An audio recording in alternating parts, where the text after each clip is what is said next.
Brussels, February 1943. A Gestapo document examination office, one of dozens scattered across occupied Europe, where German analysts scrutinized every piece of paper crossing borders, every letter sent between cities, hunting for hidden intelligence. On a steel examination table sat a seemingly innocent letter. A Belgian woman writing to her sister in neutral Switzerland discussing family matters, a sick aunt, shortage of butter, the upcoming wedding of a cousin. The handwriting was feminine, the tone emotional, the content utterly mundane. The German analyst Hauptmann Ernst Weber had examined 10,000 letters like this. Most were exactly what they appeared, civilians maintaining family connections despite the war. But Weber was meticulous. He'd caught 3 spies in the past year, all through patient, paranoid examination. He held the letter up to bright light. No pinprick codes visible in the paper. He examined the envelope seal, properly addressed, correct postage, no signs of resealing. He checked the ink under a magnifying glass. Standard commercial fountain pen ink, nothing unusual. Protocol demanded one more test. Weber heated a metal plate over a spirit lamp until it was warm, not hot enough to scorch paper, but warm enough to reveal certain chemical reactions. He placed the letter face down on the warm plate and waited. 30 seconds later, brown text began appearing between the original lines. Technical specifications, railway schedules, German troop movements, military intelligence, written in invisible ink that only heat could reveal. Weber smiled grimly and reached for his telephone. Another spy network exposed, another batch of arrests, another family letter that was actually an intelligence report flowing to Allied handlers. But here's what Weber didn't know. For every invisible ink message he caught, dozens more passed through undetected. Because the British had developed invisible inks so sophisticated, so chemically advanced, that German detection methods couldn't find them. Inks that remained invisible even under heat, ultraviolet light, chemical reagents, every standard test the Gestapo employed. This is the story of invisible ink, the silent weapon that let British spies send thousands of intelligence reports right under German noses, written on paper the Gestapo examined and approved without ever knowing the secrets were there. Let's go back to the beginning of World War II. The Special Operations Executive and MI6 needed to maintain communication with agents operating in occupied territory. Radio transmission was possible but dangerous. German direction-finding equipment could locate transmitters within minutes of broadcast. Couriers carrying physical intelligence reports risked capture at checkpoints. What the British needed was a communication method that could pass through German postal censorship, that looked completely innocent even under examination, and that could carry detailed intelligence without raising any suspicion. The answer was as old as espionage itself: invisible ink. But the invisible inks of spy novels and children's games, lemon juice that appears when heated, milk that darkens when warmed, were primitive and easily detected. German counterintelligence knew all the traditional methods and tested for them routinely. What British intelligence services needed was revolutionary invisible ink, chemistry so advanced that even sophisticated enemy laboratories couldn't detect it. They needed inks that would defeat every known detection method while remaining simple enough for agents to use in the field without specialized equipment. Enter Station 9, the SOE's Chemical Warfare and Technical Services Facility, working alongside MI6's technical sections and scientific experts at British universities. These chemists were tasked with developing what seemed impossible: invisible inks that truly remained invisible unless you knew exactly how to reveal them. The chemists succeeded beyond expectations. By 1942, British intelligence services had developed a catalog of over 40 different invisible ink formulations, each with unique properties, detection methods, and applications. Some appeared under heat. Others required specific chemical reagents. A few could only be revealed using techniques so specialized that even knowing the ink existed didn't help you read it without the exact formula. These inks became the backbone of British intelligence communication in occupied Europe. Thousands of agents, SOE operatives, MI6 intelligence networks, resistance coordinators, used invisible ink to send reports, receive instructions, and coordinate operations. And the Germans, despite capturing countless letters and examining them with every tool available, caught only a fraction of the messages.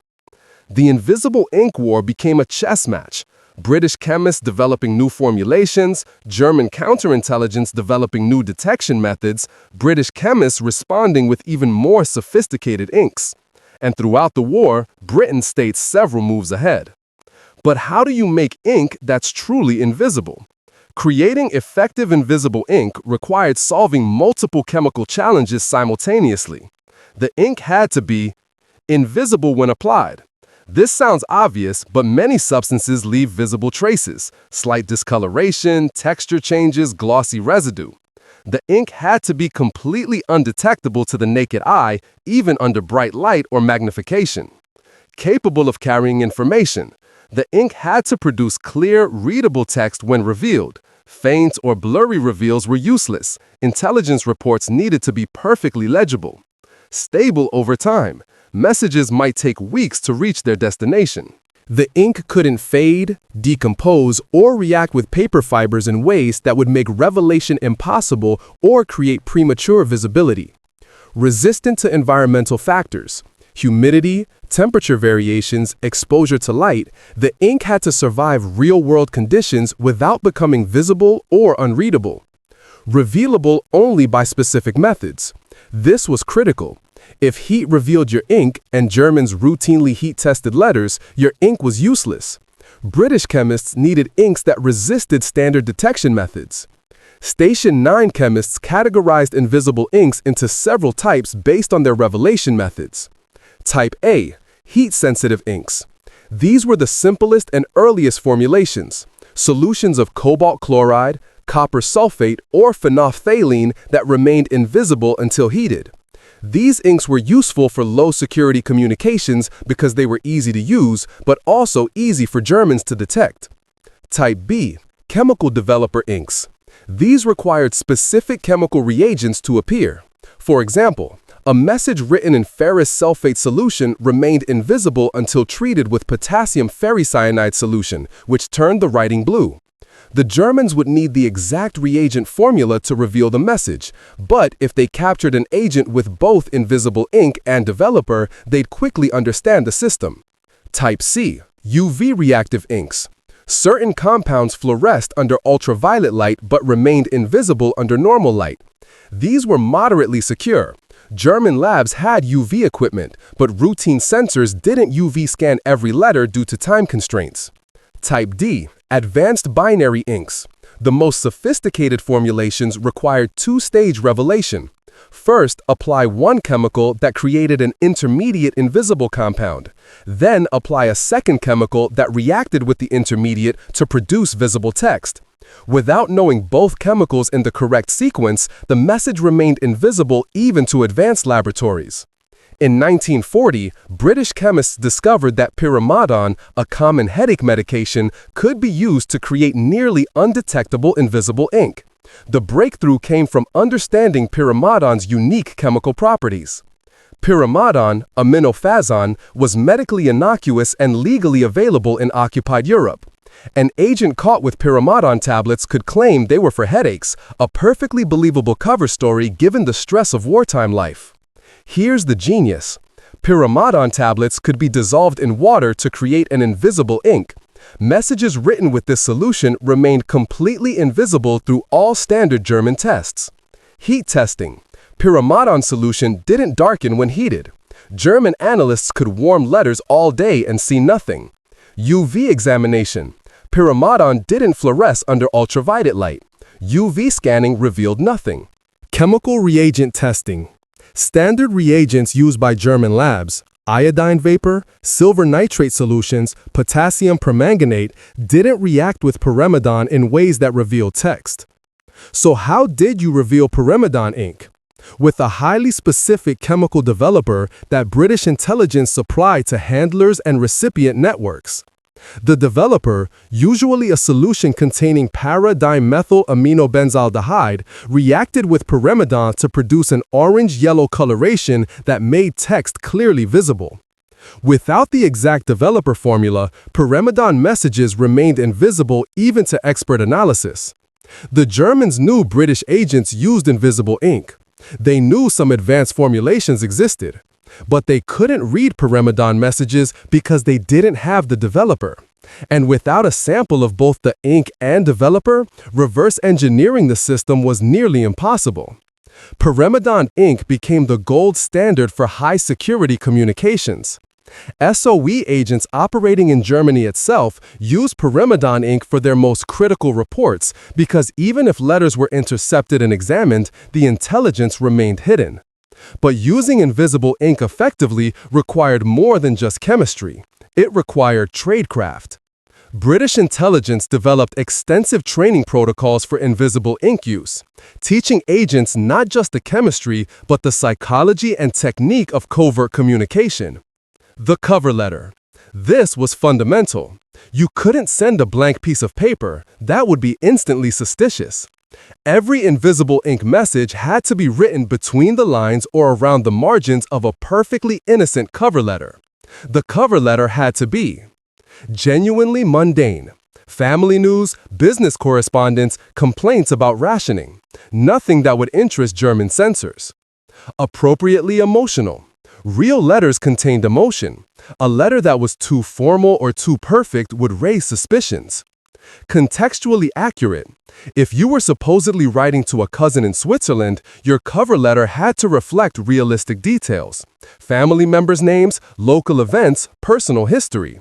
German analysts checked for inconsistencies. Writing technique. Station 9 taught specific methods for applying invisible ink. Never write directly over visible ink. The pressure of the pen would create indentations that could be detected by raking light across the paper at an angle. Instead, write invisible text between lines of cover text, in margins, or on blank areas. Use appropriate writing instruments. Usually, a clean pen or brush reserved exclusively for invisible ink. Mixing visible and invisible inks in the same pen could create detectable residues. Control pressure and coverage. Too much pressure left indentations. Too little pressure made revelation faint and difficult to read. Agents practiced achieving perfect pressure, enough to transfer ink, not enough to mark paper. Allow complete drying. Invisible ink had to dry completely before the letter was folded or handled. Wet ink could transfer to other surfaces, creating visible smudges or making the paper feel slightly damp. Security protocols. British intelligence taught critical security rules. Never carry both ink and developer. If captured with both, the Germans would immediately understand your system. Agents carried one, handlers had the other. Disguise the ink container. Pyrimidion tablets looked innocent. Liquid inks were transferred to bottles labeled as medicine, perfume, or common household chemicals. Destroy preparation evidence. After writing invisible messages, agents had to eliminate evidence, wash the pen, dispose of preparation materials, ensure no ink residue remained on hands or work surfaces. Use multiple systems. High-value agents sometimes use different invisible inks for different message types, preventing German analysts from reading all communications even if they compromised one system. You won't believe how many invisible ink messages passed through German censorship offices without detection. Invisible ink enabled some of the war's most successful intelligence operations. Unlike radio transmissions that could be intercepted and located, or courier networks that could be rolled up, invisible ink messages were virtually impossible to stop once the system was in place. The Lucy spy ring. Operating from neutral Switzerland, Rudolf Roessler's network transmitted crucial intelligence about German military operations to the Allies. While famous for radio communications, the Lucy ring also used invisible ink extensively for detailed reports that were too long or complex for radio transmission. Letters flowed through Swiss postal services to British handlers, carrying German order of battle information, industrial production data, and strategic intelligence, all written in invisible ink between innocuous business correspondence. The Josephine Network. Based in occupied Belgium and France, this network specialized in railway intelligence, tracking German troop movements, supply shipments, and military logistics. Josephine operatives used invisible ink to mark up copies of civilian train schedules and maps, sending them to London disguised as personal correspondence. The visible content discussed travel plans.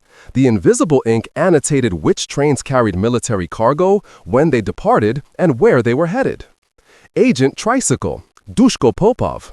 The famous double agent used invisible ink as part of his communication with both British intelligence, his true masters, and the Abwehr, German military intelligence, who believed he worked for them.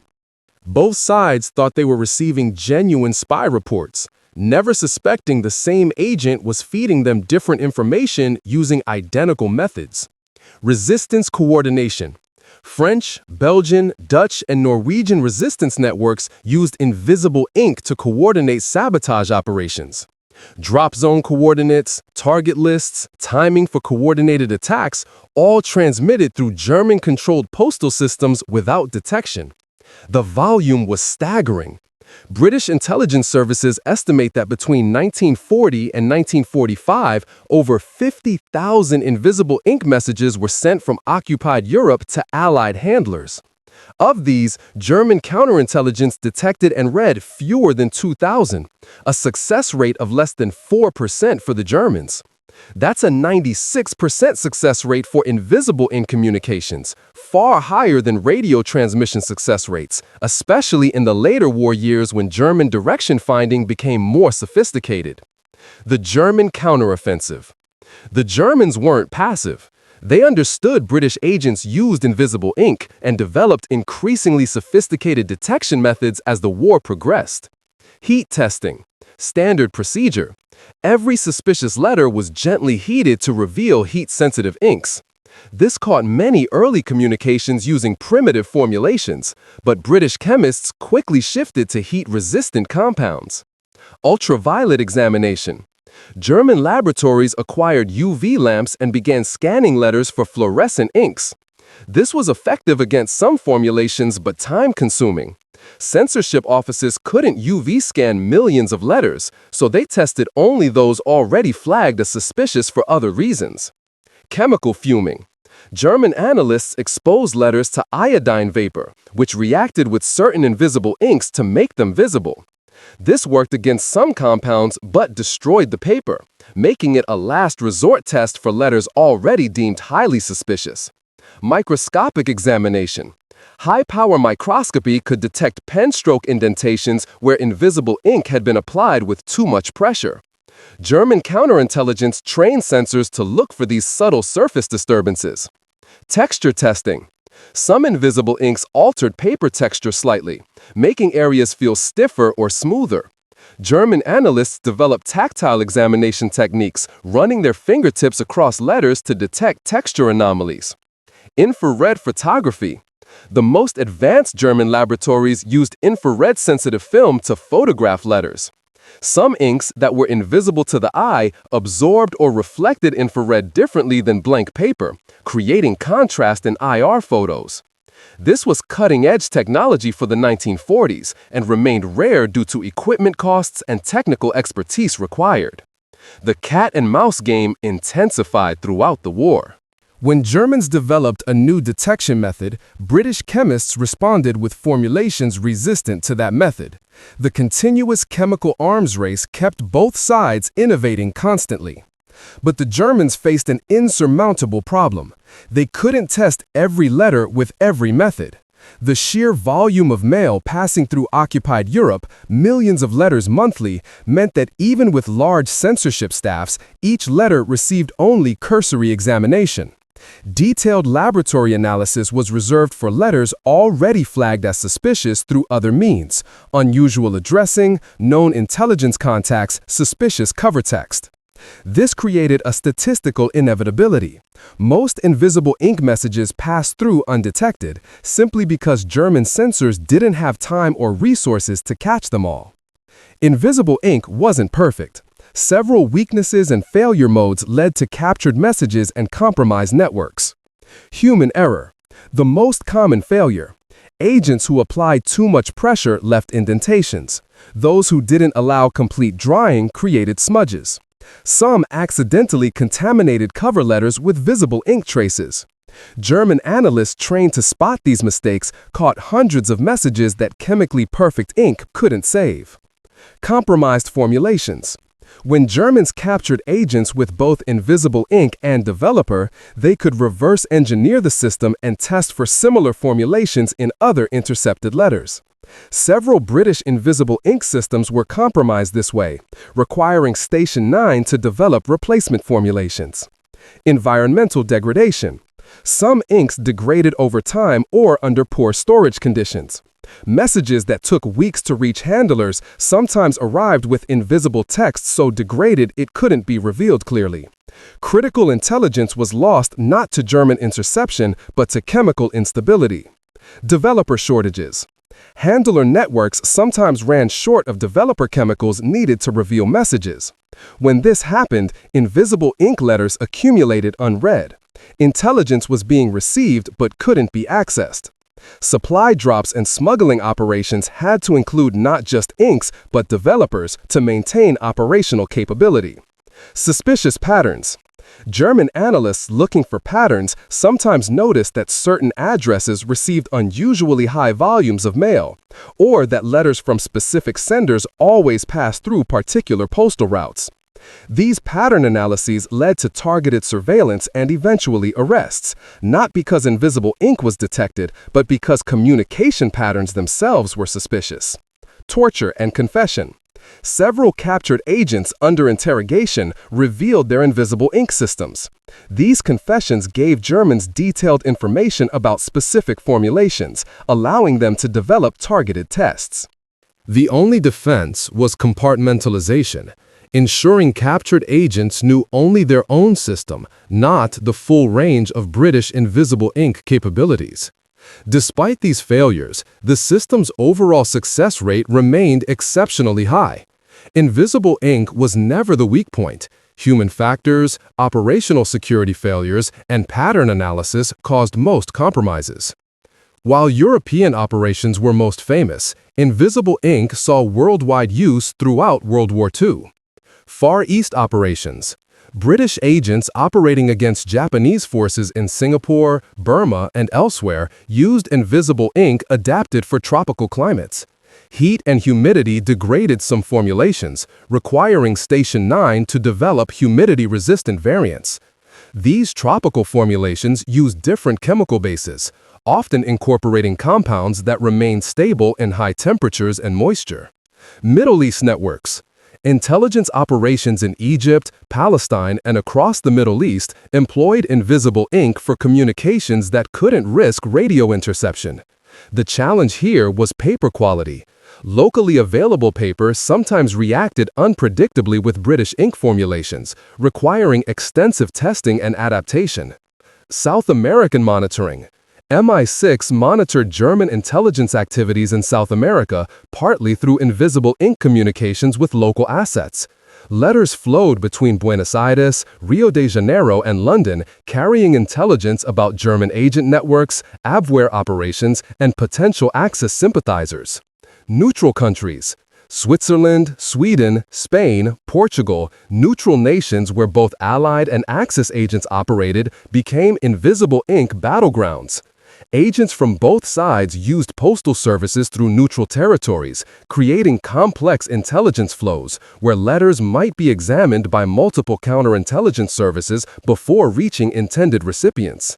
The Global Invisible Ink Network represented one of World War II's most extensive intelligence operations. Thousands of agents, tens of thousands of messages, millions of pieces of intercepted mail examined, and countless intelligence successes achieved through simple chemistry and careful tradecraft. After 1945, invisible ink technology remained highly classified. The Cold War demanded continued development, and British, American, and Soviet intelligence services invested heavily in advancing the science. Declassification. Most World War II-era invisible ink formulations weren't declassified until the 1970s-80s. When details finally emerged, historians were struck by the sophistication. British chemists in the 1940s had developed compounds that remained cutting-edge decades later. Cold War development. During the Cold War, invisible ink evolved further. New formulations included binary systems, requiring multiple chemical stages for revelation, making interception virtually useless without complete formula knowledge. Self-destructing inks that degraded after a specific time period, ensuring captured messages couldn't be read even if detection methods were discovered later. Microdot-compatible inks that could be photographically reduced to pinpoint size, then written over with invisible ink for double concealment. Modern irrelevance. Today's electronic communications and encryption have largely replaced invisible ink for intelligence purposes. Email, encrypted messaging apps, and digital steganography achieve similar goals, hiding messages in plain sight using technology rather than chemistry. However, invisible ink retains niche applications. Low-tech environments where electronic surveillance is advanced but physical mail examination is limited can still make invisible ink useful.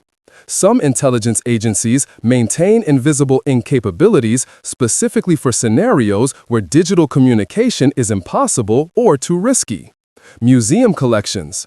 The Imperial War Museum, MI6's archives, not publicly accessible, and the International Spy Museum in Washington, D.C. hold collections of World War II-era invisible ink materials.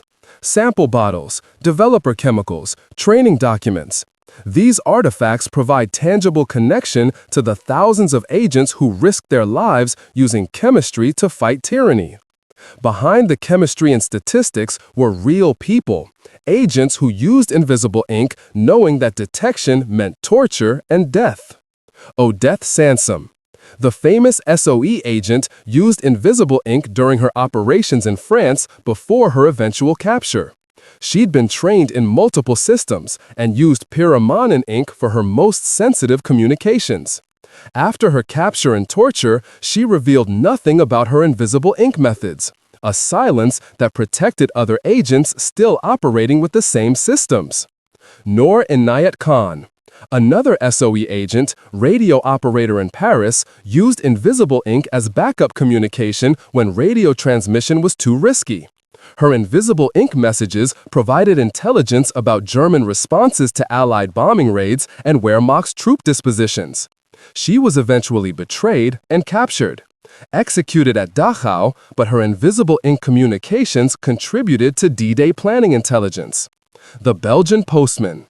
A resistance member whose real name remains classified worked within the Belgian postal system, identifying letters written in invisible ink and ensuring they bypassed German censorship. He couldn't read the messages, he didn't have developers, but he recognized the subtle signs of invisible ink use and diverted those letters to trusted routes. He saved countless intelligence reports and possibly dozens of lives before being arrested in 1944. He survived the war but never spoke publicly about his work. Hauptmann Weber. The German analyst from our opening who caught invisible ink messages earned commendations from the Gestapo but wrestled with the mathematics of his success. He estimated he examined 50,000 letters during his service and caught perhaps 200 invisible ink messages. After the war, he realized this meant 49,800 intelligence communications had passed through his hands undetected.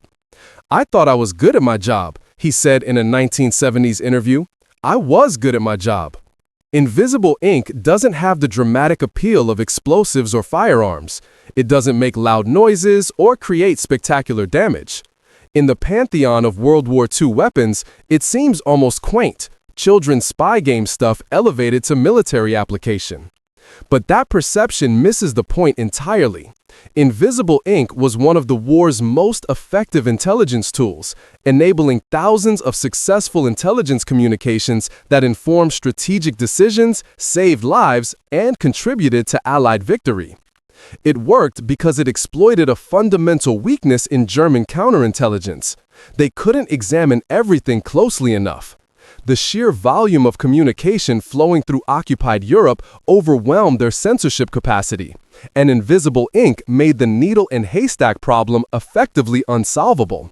Station 9's chemists created compounds so sophisticated that even when Germans knew invisible ink was being used, knew generally how it worked, and had samples to analyze, they still couldn't reliably detect it.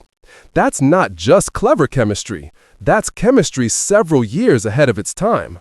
The invisible ink war wasn't dramatic. There were no explosions, no gunfights, no cinematic moments. It was quiet, patient, methodical work. Agents carefully writing messages, handlers patiently applying developers, chemists continuously refining formulations. But that quiet work had loud impact. Intelligence about German troop movements informed battle plans. Reports on industrial production guided bombing target selection. Updates on German military morale influenced strategic decisions. All transmitted via invisible ink, all passing under German noses, all contributing to Allied victory. So why did British invisible ink let spies send messages under German noses? Because British chemists were better than German analysts. Because chemistry could achieve what courage alone couldn't: reliable, repeatable, scalable covert communication. And because sometimes the most powerful weapons aren't the ones you can see. Sometimes they're the ones you can't see at all. Until you know exactly where to look. From invisible ink to fountain pen pistols to exploding bicycles, Britain's secret arsenal proved that ingenuity beats brute force. Stay tuned to World War II Weapons for more stories of the hidden weapons that changed history. Subscribe now, because the most dangerous weapons are the ones you never see coming.